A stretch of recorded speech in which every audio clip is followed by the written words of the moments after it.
Everton shock Liverpool in the Merseyside derby. I did not expect to see this game end 2-0 to Everton. Coming into this, I thought to myself, is it actually that tough of a game for Liverpool? Everyone's looking at Liverpool at the minute, looking at where they're going to slip up, and I don't think most people thought it was this game. Let me give you a little bit of information on why that is. Everton haven't beaten Liverpool since 2021. In that game, Carlo Ancelotti was the Everton manager, so a lot of people pinned that victory on him. But then before that game, prior to Carlo Ancelotti's Everton beating Liverpool, they hadn't beaten them for 23 games. That is an incredible stat. For the Merseyside derby, there's a fair few draws in there, but for Everton to have only beaten Liverpool twice since 2010 is absolutely mental. The atmosphere around Goodison Park right now must be unbelievable. Today could have been Liverpool's 100th Merseyside derby win. It's Klopp's last time at Goodison Park, or at least in this stint in the Premier League.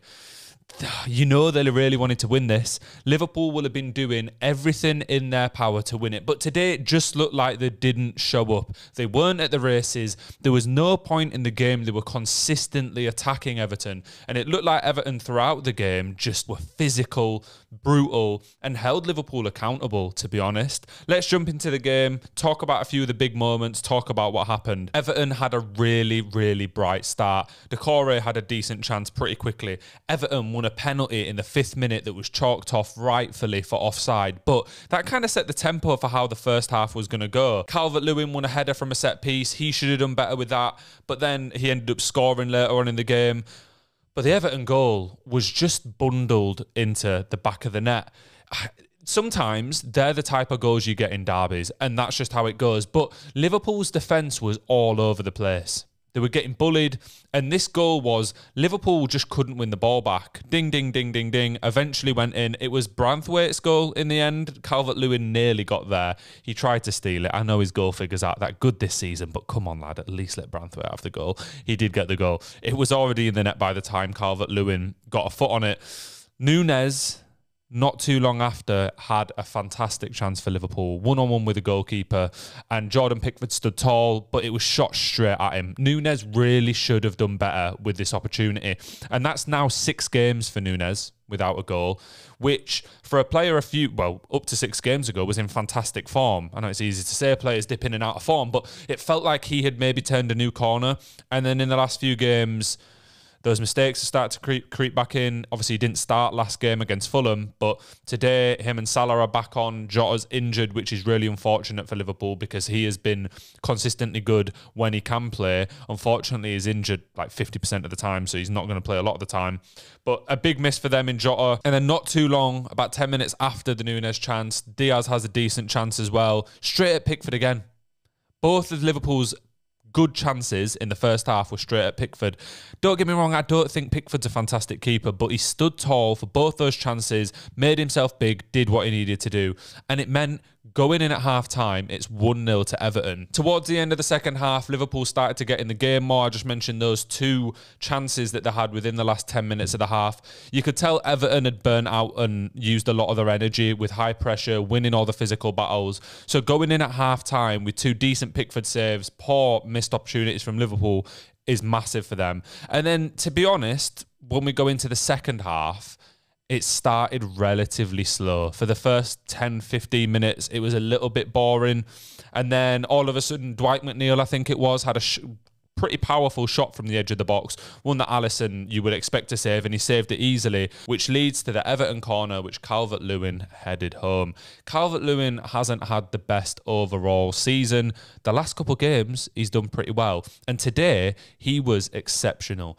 He bullied the Liverpool defence in a way that I've not seen happen in a long time. And this was the same for a lot of the Everton players. But Calvert-Lewin specifically seemed to win a lot of headers. I mentioned the chance in the first half, which he probably should have done better with. So this wasn't the only header he had in the box. But again, really, really poor from Liverpool defensively. To leave Calvert-Lewin, a large striker, when Everton's game is all about physicality, pretty much open at the back post. I know Van Dijk got blocked off, but as a defender, it's your job to stay with your man. So to leave Calvert-Lewin open at the back post is really, really poor. And to be honest, I think Van Dijk had a bit of a stinker today.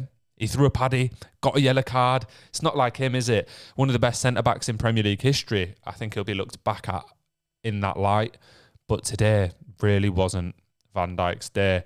The thing is with the second half, Liverpool dominated the ball. Absolutely dominated the ball, but did nothing with it. They didn't really create any amazing chances in the second half up until Diaz cutting inside from the left, hitting the post. Everyone thought that was going in. I definitely did.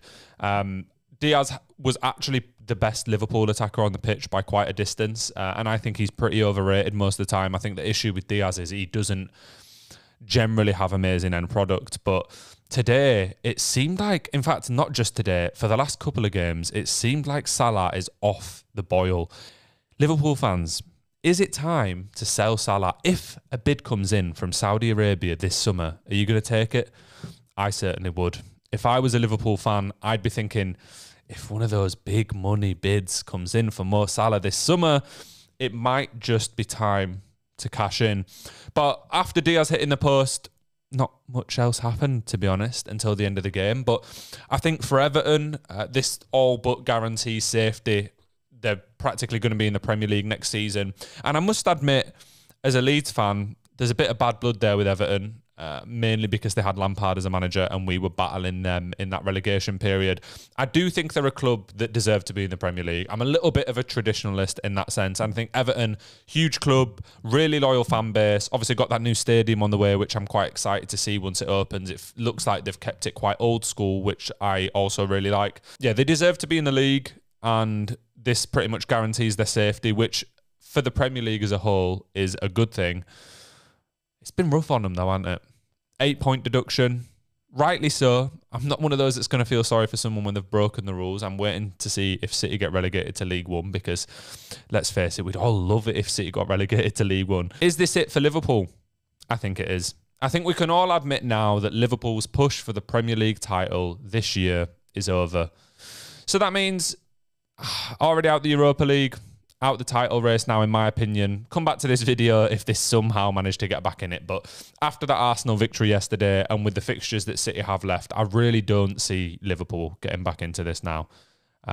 It just seems like too high a mountain to climb for them at this point.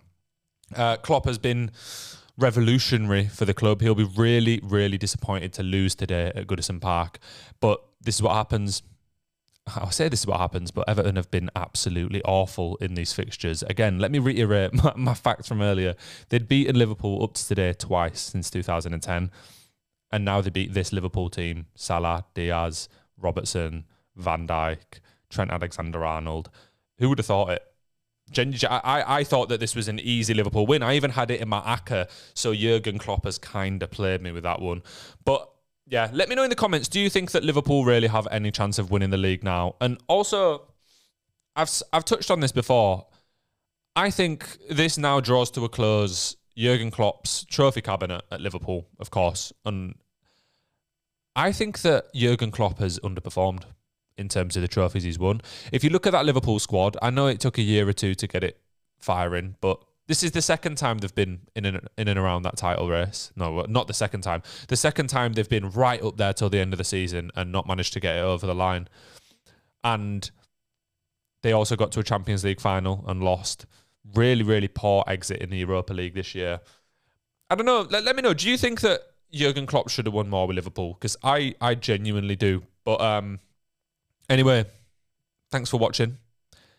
Come back for more football content, and I will see you again soon. Please like, subscribe, do all of that stuff. Send it to all you boys who like football as well. But yeah, I'll catch you again soon.